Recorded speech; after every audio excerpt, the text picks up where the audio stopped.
My name is Emily. I gaze at my reflection in the elevator mirror, adjusting the impeccable collar of my Burberry silk blouse. In 10 minutes, the board meeting that will change everything is set to begin.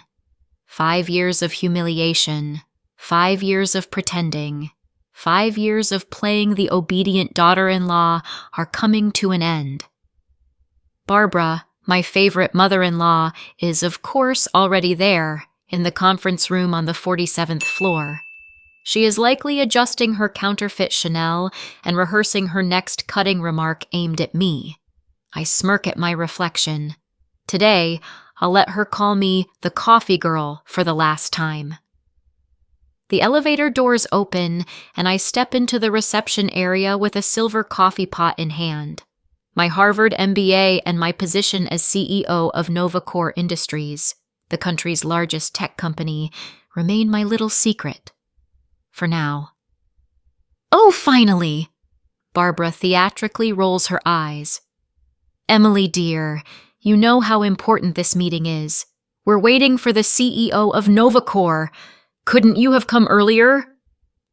Jason, my husband, is studiously examining his laptop screen, avoiding my gaze.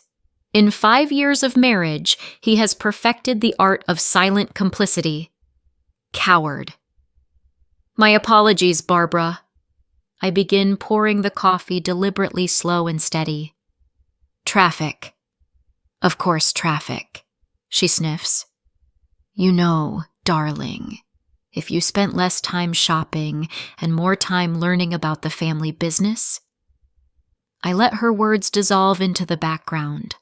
My thoughts are already on the documents in the leather folder inside my bag. Due diligence results, auditors' reports, agreements for stock purchases via shell companies. Everything is ready. The door opens, and Michael Taylor walks in, the public face of NovaCore. My most trusted employee who publicly plays the CEO role for the company. Our eyes meet for a brief second. Mrs. Donovan, he starts. Just Emily, I interrupt, observing Barbara's confusion. Coffee? Black, please. Barbara practically shoves me aside, rushing to Michael. Mr. Taylor, such an honor. Please ignore our daughter-in-law. She's just helping out with coffee since we couldn't arrange proper catering. I discreetly send Michael a text. Play along. You'll understand soon.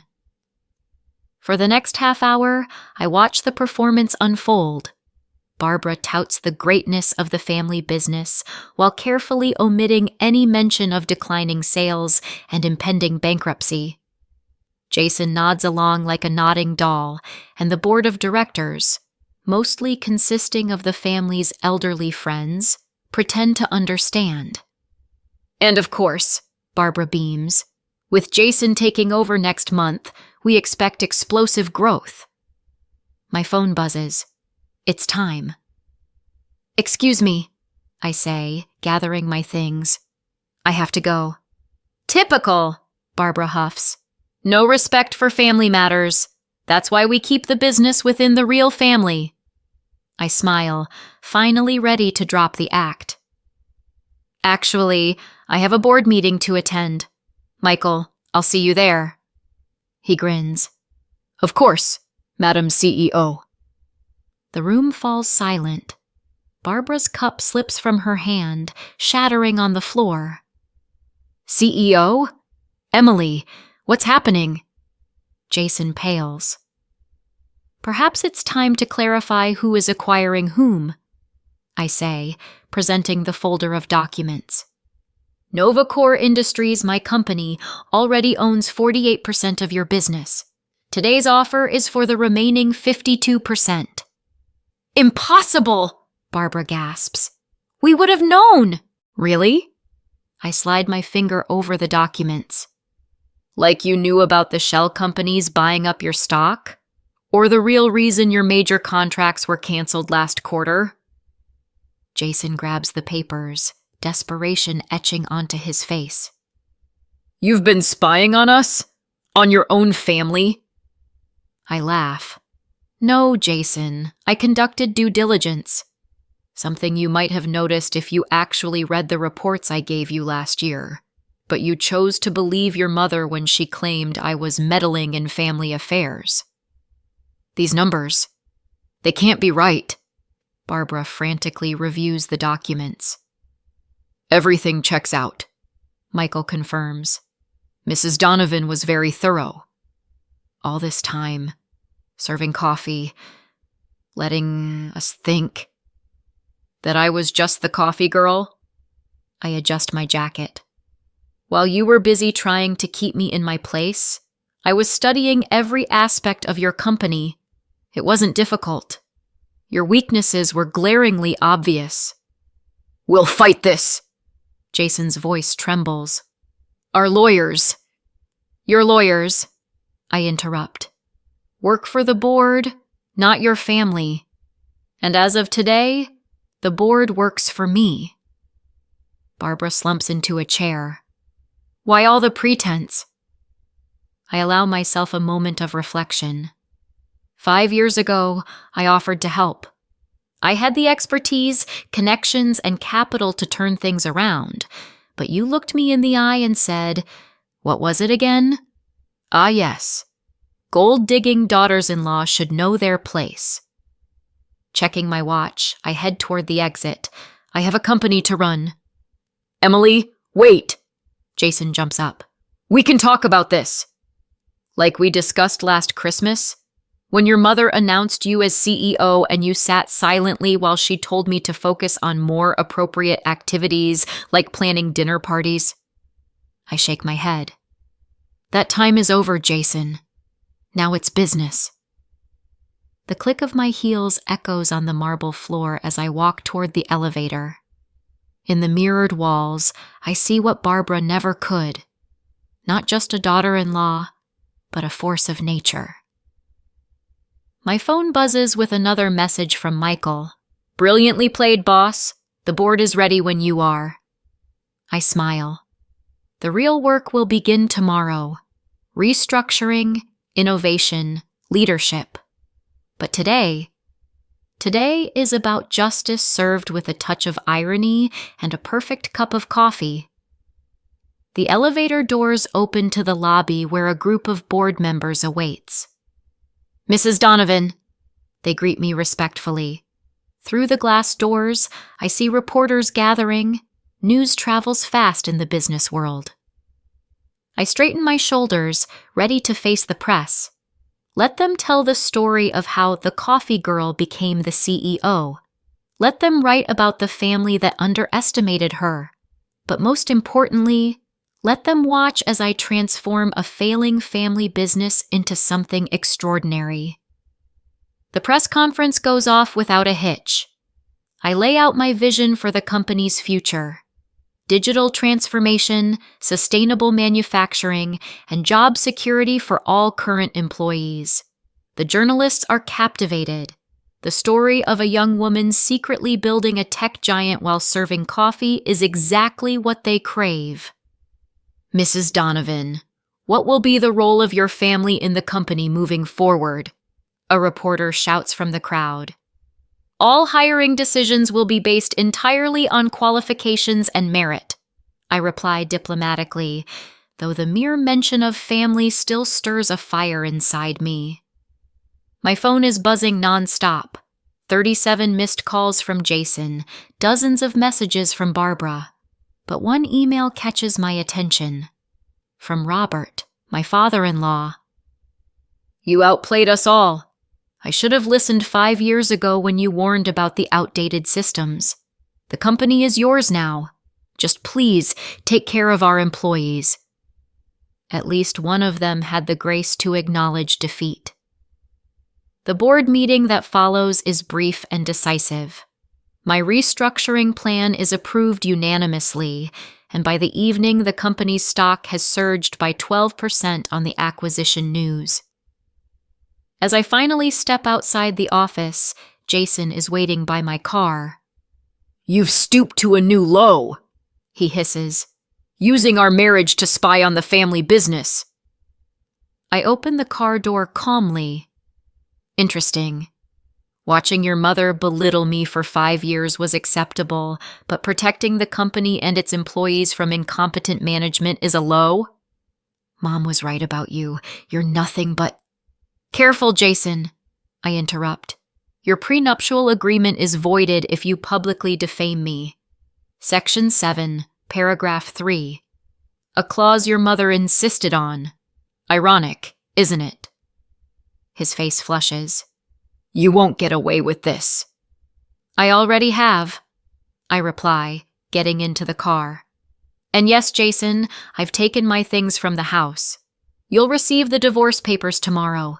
Don't worry, I don't want your personal assets. I have a company to run. As I drive away, a message from Barbara comes through. You'll regret this. No one will trust you in business again. I laugh out loud. My phone is already overflowing with congratulations from other CEOs, impressed by the strategic coup. In the corporate world, strategic brilliance earns respect, not familial alliances. The ensuing weeks bring the expected drama. Barbara tries to rally family shareholders against the takeover, only to find my agreements with them are rock solid. Jason attempts to stake a claim to the CEO position, but his incompetence becomes painfully clear during interviews with the board. Your mother's influence won't help here, I tell him during a formal interview. We need a CEO who understands modern business practices, not someone appointed by family legacy. The transformation of the company starts immediately. I implement automated systems, establish a real HR department to combat years of nepotism, and enforce transparent financial reporting. Employees who suffered under the old regime begin to thrive. Production efficiency jumps by 30% in the first month alone. 3 months after the takeover, an unexpected visitor appears in my office. Barbara looks noticeably less polished than usual. I sold the house, she announces without preamble. The one you always so admired. Turns out maintaining a facade of luxury is tough when you can't siphon off company funds. I continue reviewing reports. Is there a purpose to this visit? How did you do it? Her voice cracks. All these years, serving coffee, enduring our remarks. Why didn't you just say who you were? I finally look up. Would you have believed me? Or would you have forced Jason to divorce me and marry someone appropriate? We're family. No, Barbara. We never were a family. I was an outsider you tolerated because Jason refused to marry your friend's daughter. A coffee girl to belittle so you'd feel superior. Then something unexpected happens. Barbara reaches into her bag and pulls out an old photograph. Recognize this? She hands me the picture. It shows a young woman in a simple dress serving coffee in an office from the 80s. Is that you? I started as a secretary in Robert's company, serving coffee just the same. When we married, his family treated me exactly as I treated you. She chuckles bitterly. I swore that one day I'd have enough power so no one dared look down on me, but somewhere along the way, you became what you once fought against. I finish for her. I saw myself in you, Emily, and it terrified me. A long silence stretches between us. You know, I finally say, the company needs an experienced director of public relations, someone who knows all the skeletons in the closet and can present a solid front to the press. Barbara's eyes widen in surprise. After everything? Precisely because of everything. You understand the price of humiliation and success, and I suspect you have a lot to teach the new generation. A year later, our story graces the cover of Forbes, The Coffee Revolution, How 2 Women Turned a Dying Company into a Tech Giant. In the picture, Barbara and I stand by the panoramic window of the new office. She is now my fiercest advocate on the board and an unyielding PR strategist. Jason, meanwhile, has married a realtor from Texas, far removed from the corporate world his mother once envisioned for him. Word is, he's finally happy. And me?